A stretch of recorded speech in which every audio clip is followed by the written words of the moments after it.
hip hop category across the continent of Africa True. with these big names like the Calligraph Jones, the Sarkodis, and all those big names from Nigeria and South Africa. And you came out on top. All right. What year was that?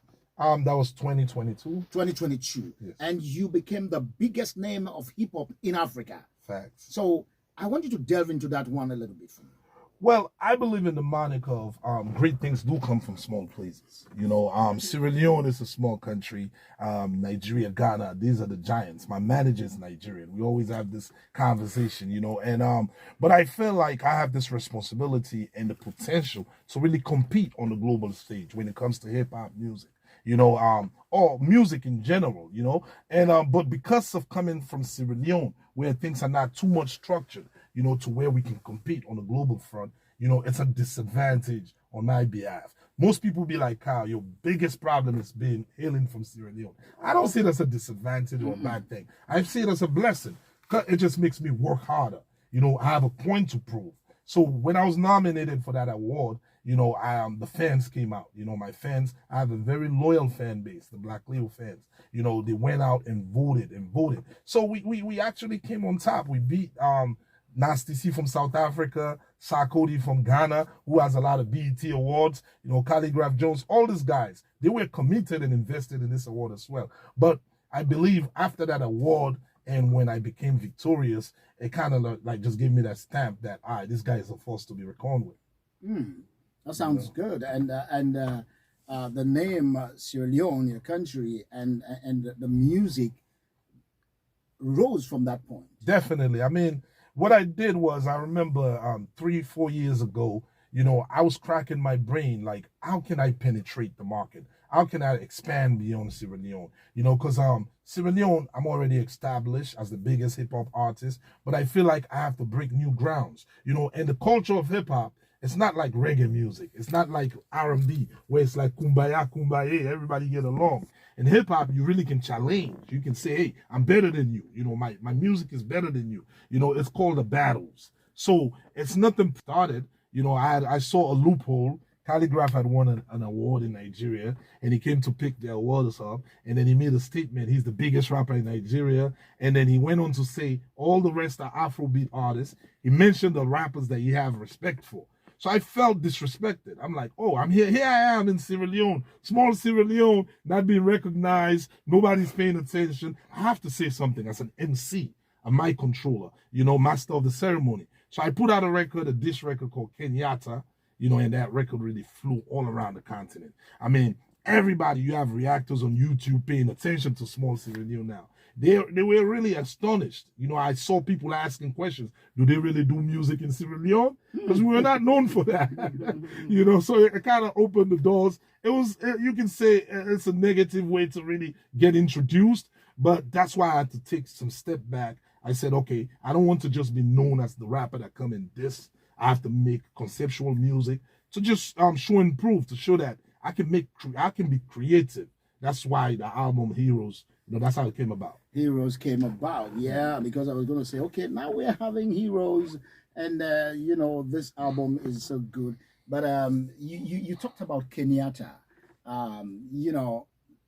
Those who are from East Africa, Kenya in particular, would say, okay, whatever he's singing about is coming from our country. So what were you trying to do there? Were you trying to get people like Calligraph Jones or the rappers from that region to say, hey, this man is coming here to beef us or beef with us or diss us, but he's using our own content?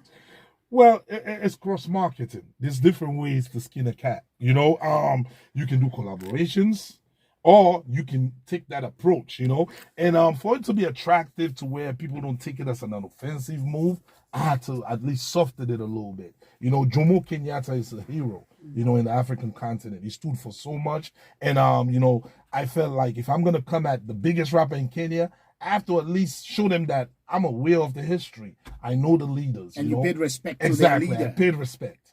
So it's like a two-sided coin to where you kind of disrespecting their rapper, but you still saluting the people. How come you didn't say Kwame Nkrumah? Well, You wanted to go all the way to the other side of Africa? because I was To Kenya? engaging the Kenyan rapper on that record. Oh. It was a specific record against their biggest rapper in Kenya at the time. You know, Who but was- who? who's Calligraph Jones? Ah, He's a Calligraph brother Jones, now. Yes. He's a brother now. Yeah. A friend. Oh. Yes. Now Yeah, you- I was you gonna. reconcile. That battle, Definitely. that battle was hot. Man, it was hot. And so when Okay, I got I it. saw that Calligraph was invited to Sierra Leone by you, Yes. I said, okay, now I'm seeing where this is coming Yeah, from. I had to show the diplomatic side of Caldenero. Well, that's why You you're know. the ambassador. Exactly. Diplomacy works, you know? All right. Remember, you are listening to Music Time in Africa. I'm David Vandy, and I'm here with the host and producer of the show. That is Heather Maxwell herself. Come on, Heather. What have you got to say? Hey, all How right. am I well- doing so far? Oh, you're good. You know you're good. It's been too long since I've had you on the show.